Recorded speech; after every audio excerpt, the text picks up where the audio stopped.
Assalamualaikum warahmatullahi wabarakatuh. Perkenalkan, nama saya Koli Sondersiba, peserta trainee dari unit Google. Di sini saya akan menjawab pertanyaan dari tugas belajar di luar kelas hari ke-10.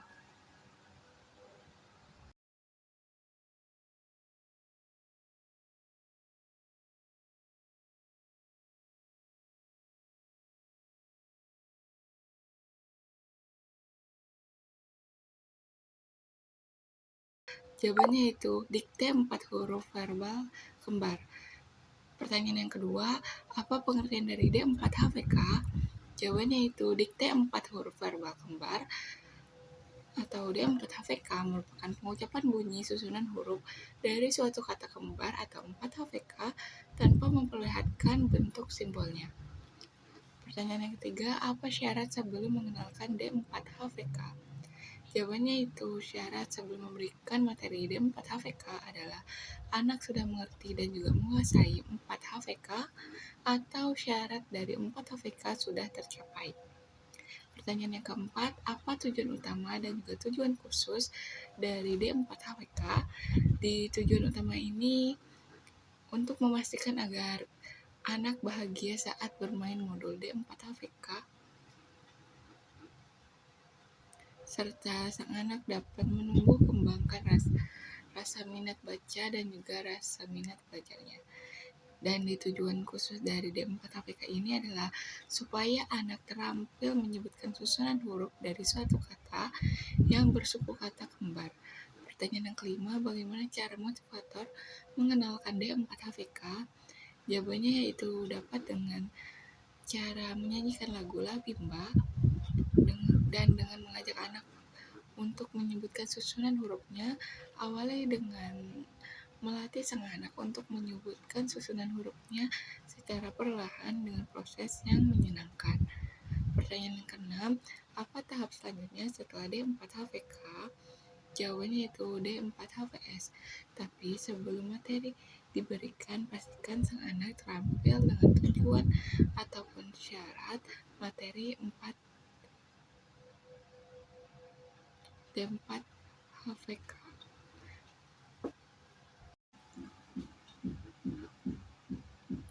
Selanjutnya saya akan menjawab pertanyaan mengenai D4HVS. Nah, pertanyaan yang pertama, apa kepanjangan dari D4HVS? D4HVS merupakan kepanjangan dari dikte 4 huruf verbal sederhana. Pertanyaan yang kedua, apa pengertian dari D4HVS?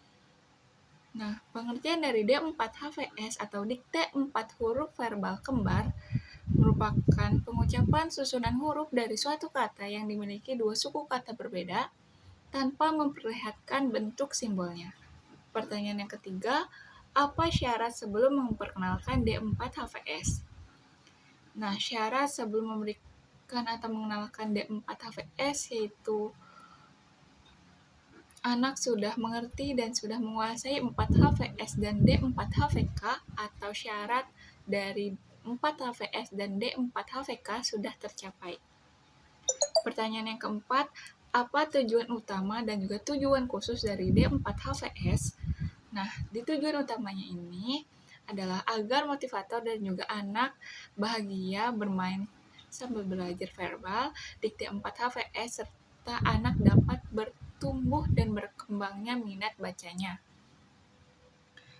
Nah, di tujuan khususnya ini adalah agar anak mengerti bunyi susunan huruf dan dari suatu kata yang memiliki dua suku kata yang berbeda. Pertanyaan yang kelima, bagaimana cara motivator mengenalkan D4HVS? Nah, motivator dapat mengajak anak dengan menyanyikan lagu La Bimba D4HVS, ajak sang anak untuk ikut dan menyebutkan susunan hurufnya, serta awali dengan melatih menyebutkan susunan hurufnya secara perlahan dengan proses yang menyenangkan. Pertanyaan yang keenam, apa tahap selanjutnya setelah D4HVS? Nah, di tahap selanjutnya setelah D4HVS adalah D5HVS. Tapi, kita sebagai motivator harus hati-hati.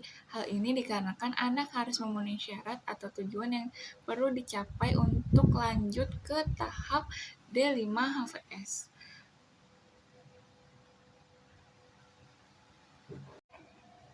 Selanjutnya, saya akan menjawab pertanyaan mengenai materi D5HVS. Untuk pertanyaan yang pertama yaitu, apa kepanjangan dari D5HVS? D5HVS kepanjangan dari dikte 5 huruf verbal sederhana. Pertanyaan yang kedua, apa pengertian dari D5HVS? D5HVS atau dikte 5 huruf verbal sederhana merupakan pengucapan susunan huruf dari suatu kata yang terdiri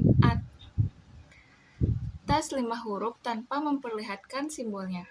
Pertanyaan yang ketiga, apa syarat sebelum memperkenalkan D5HVS?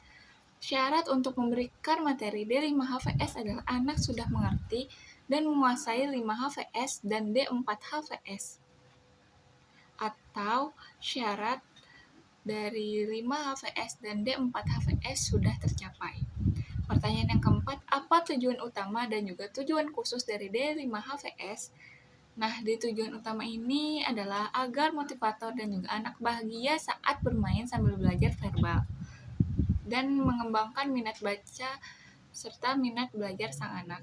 Di tujuan khususnya ini adalah agar anak mengerti bunyi susunan huruf dari suatu kata yang terdiri atas 5 huruf.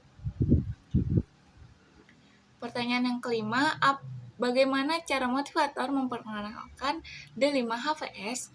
Nah, jawabannya itu bisa motivator dapat mengajak anak untuk bernyanyilah bimba D4HVS untuk ikut menyebutkan susunan hurufnya. Awali dengan melatih menyebutkan susunan hurufnya secara perlahan dengan proses yang menyenangkan agar sang anak senang saat dikenalkan materi D5HVS. Pertanyaan yang keenam, apa tahap selanjutnya setelah D5HVS? Nah, jawabannya itu adalah tahap dari D5HVS ada B1D atau baca 1D. Tapi pastikan dulu sang anak sudah memenuhi syarat dan juga tujuan dari D5HVS, yaitu terampil D5HVS dan juga baca 1C. Mungkin itu saja jawaban dari saya. Kurang lebihnya mohon maaf. Wassalamualaikum warahmatullahi wabarakatuh. 다음에 또 만나요.